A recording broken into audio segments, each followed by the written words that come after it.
تحریری کے تمام سننے اور دیکھنے والے معزز سامعین السلام علیکم۔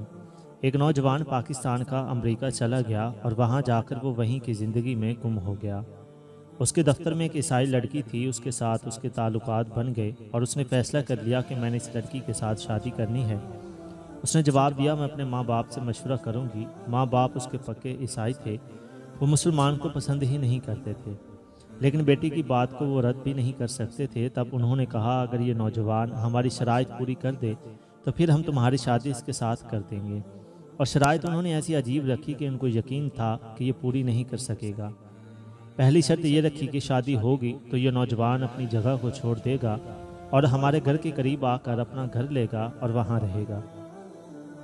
نوجوان نے اس بات کو قبول کر لیا۔ دوسری شرط یہ تھی کہ جس حد تک اس کا حلقہ احباب دوست ہیں ان تمام کو یکسر چھوڑ دے گا، نہ فون کا رابطہ نہ ویسے ملنا ملانا۔ ہماری کمیونٹی کے جو لوگ ہیں یہ ان کو اپنا دوست بنائے گا، ان کے ساتھ اپنا رابطہ واسطہ رکھے گا۔ اس نے یہ بات بھی قبول کر لی۔ تیسری شرط انہوں نے یہ لگائی کہ اپنے ماں باپ سے بھی ہمیشہ کے لیے یہ اپنا رابطہ توڑ دے گا۔ اس نوجوان نے یہ شرط بھی مان لی۔ چوتھی شرط انہوں نے یہ رکھی کہ یہ اپنے ملک کبھی واپس نہیں جائے گا، یہاں رہے گا۔ اس نے یہ شرط بھی مان لی۔ پانچویں شرط عجیب ترین کہ ہم سنڈے کو اپنے گرجا میں جاتے ہیں تو یہ ہمارے ساتھ سنڈے کو گرجا میں بھی جایا کرے گا۔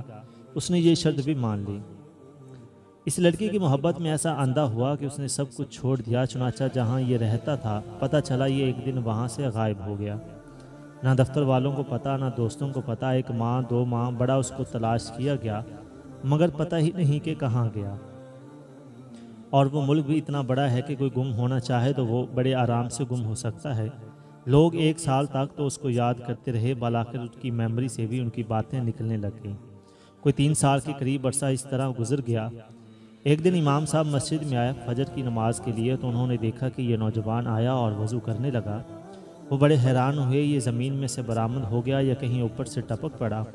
کدھر سے یہ آدمی آ گیا؟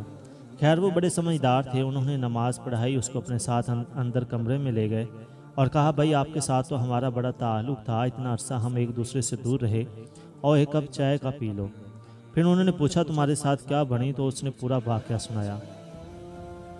کہنے لگا کہ اس لڑکی کی محبت میں نے اپنا سب کچھ چھوڑ دیا، شادی ہو گئی، میں اس کے ساتھ زندگی گزارنے لگا۔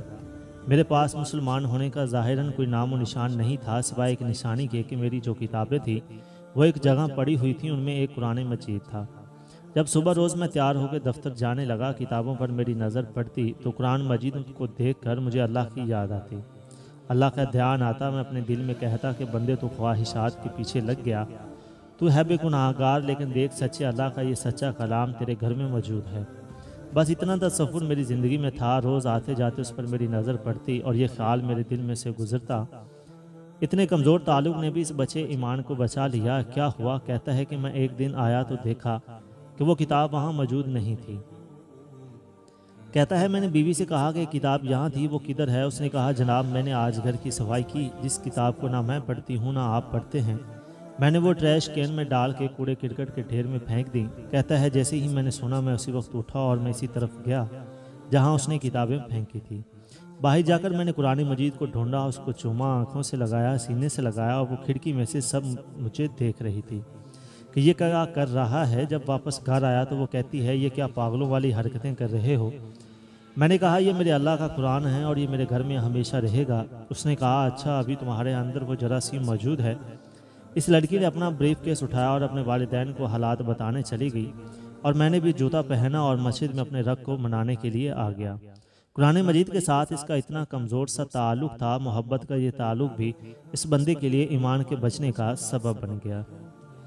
سامعین کرام، دعا ہے کہ اللہ تعالیٰ میرے اور آپ کے اندر قرآن پاک اور اپنے دین کی محبت اور ایمان قائم رکھے اور اس پر عمل کرنے کی توفیق دے۔ آمین یا رب العالمین۔